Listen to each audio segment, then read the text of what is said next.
శుక్లాంబరధరం విష్ణుం శశివర్ణం చతుర్భుజం ప్రసన్నవదనం ధ్యాయేత్ సర్వవిఘ్నోపశాంతయే అగజానన పద్మార్కం గజానన మహార్నిశం అనేకదంతం భక్తానాం ఏకదంతం ఉపాస్మహే. ఓం గం గణపతయే నమః. ఓం శ్రీమాత్రే నమః. ఓం శ్రీ గురుభ్యోం నమః.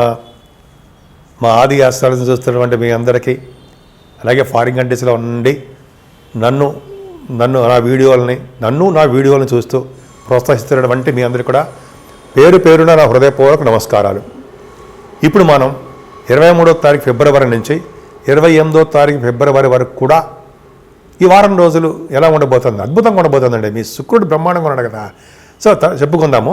ముఖ్యంగా మీ జాతకాలు తెలుసుకోవాలనుకుంటే మీరు మీ date of birth, time of birth, place of birth మీరు నాకు వాట్సాప్ చేయండి.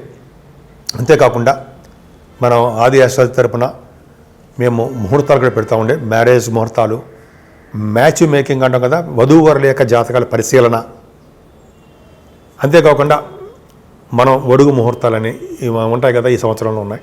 ఇవన్నీ మన ఆది ఆస్ట్రాలజీ తరఫున చేస్తాము. నేనే చేస్తాను.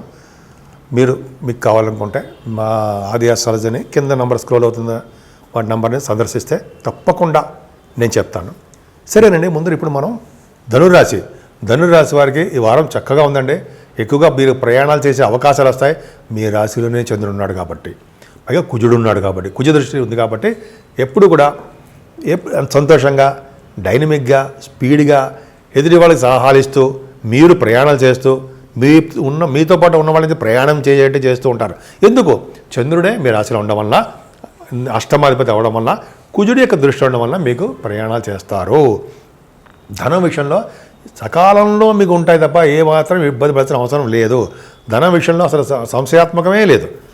అంటే ఒకటేనండి, అందరికీ ఉద్దేశం చెప్పట్లా. ఇవన్నీ వాళ్ళ జాతకాల రీత్యా ఆధారపడి ఉంటాయి.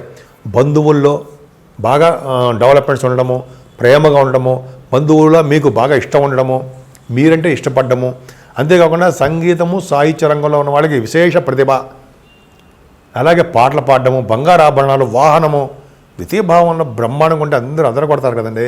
అంతేకాకుండా రవి బుధ శనులు ఎక్కడ 3వ భావంలో ఉన్నారు. మహాధైర్యం.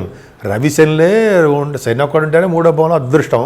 రవి శనులు ఉన్నారంటే మహాధైర్యవంతులు, ప్రతి పనులు పరాక్రమవంతులు అంటాం కదా. ప్రతి పనుల్లోనూ ముందంజలో ఉంటూ ఉంటారు. మీతో ఉన్న వాళ్ళకి ధైర్యం వచ్చేస్తూ ఉంటుంది. అందుకని మీ తోబుట్టువుల్ని బాగా చూస్తూ ఉంటుంటారు.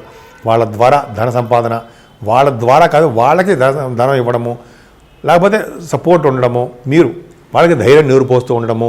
ముఖ్యంగా ఈ వారంలో మీకు శుభవార్తలు ఇవ్వడానికి అవకాశాలు,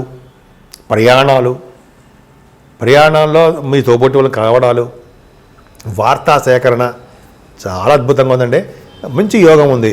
శుక్రుడు ఉన్నాడు కదా, శుక్రుడు మంచివాడు కాదు కదా, గురు శుక్రుల పరివర్తన, శుక్రుడితో కలిసిన రాహు, చక్కటి విద్య, తల్లిగారికి ఆరోగ్య పరిస్థితి చాలా బాగా ఉండడము, అంతేకాకుండా ఆభరణాలు, వస్తువులు, బట్టలు అంటాం కదా, డ్రెస్సెస్ అంటాం కదా, అవి కొనుక్కోవడాలు, అలాగే మీరు రైతులకి పంటలు బాగా సకాలంలో సక్సెస్ అవ్వడము, అంటే సకాలంలో డబ్బులు రావడము, మీరు సక్సెస్ అవ్వడము,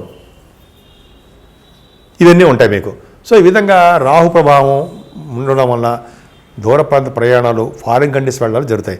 కానీ సంతానం విషయంలోనూ, అలాగే స్టాక్ మార్కెట్ తెలుసు కదా, షేర్స్ అంటాం, దాంట్లోనూ కొద్దిగా మీకు అవకాశాలు తక్కువగా ఉంటాయి.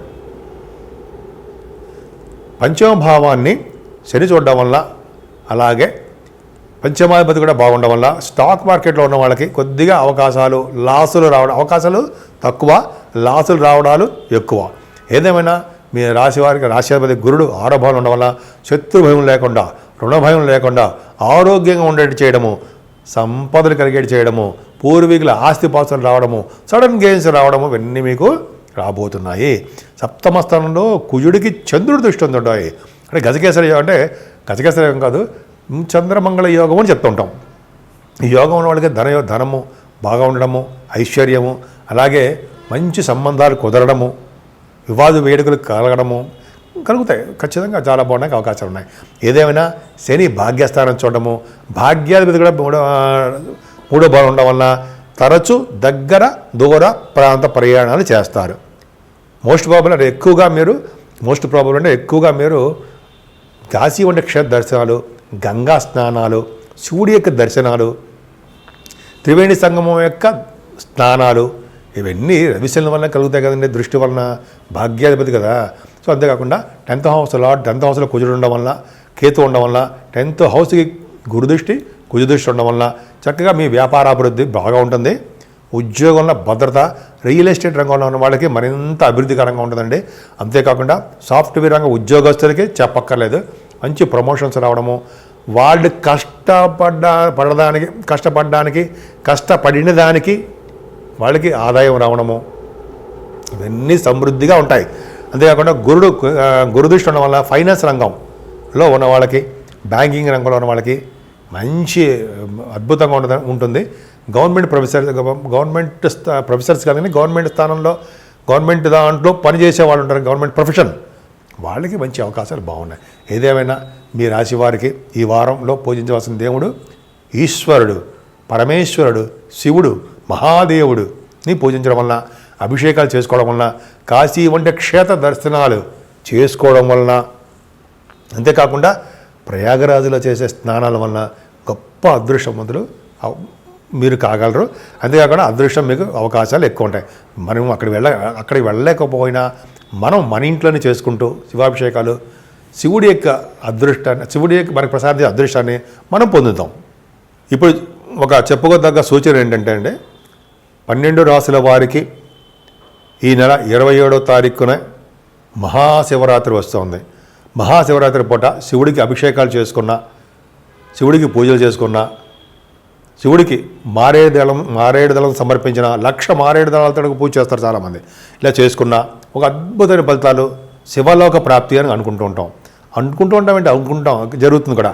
అంతేకాకుండా ఈరోజు చాలామంది కాశీ క్షేత్ర దర్శనంలో చేసుకున్న, గంగా స్నానాలు చేసిన, పైగా ప్రయాగరాజులో మహాకుంభమేళలో మాఘమాసంలో వచ్చేటువంటి మహాశివరాత్రి పూట మనం స్నానాలు చేసుకున్న శివలోక ప్రాప్తి అని అంటాం కదా, శివలోకంలో ఉంటాం, శివలోక గచ్చతి అంటాం. అలాగే మనం అంత దూరం వెళ్ళలేకపోయినా మన ఇంట్లోనే శివుడి యొక్క పూజలు చేసుకుంటూ, శివుడికి సంబంధించిన అభిషేకాలు చేసుకుంటూ, శివుడికి మారేళ్ల దళాలు సమర్పించుకుంటూ ఉన్నా కూడా అంతే పుణ్యం వస్తుంది.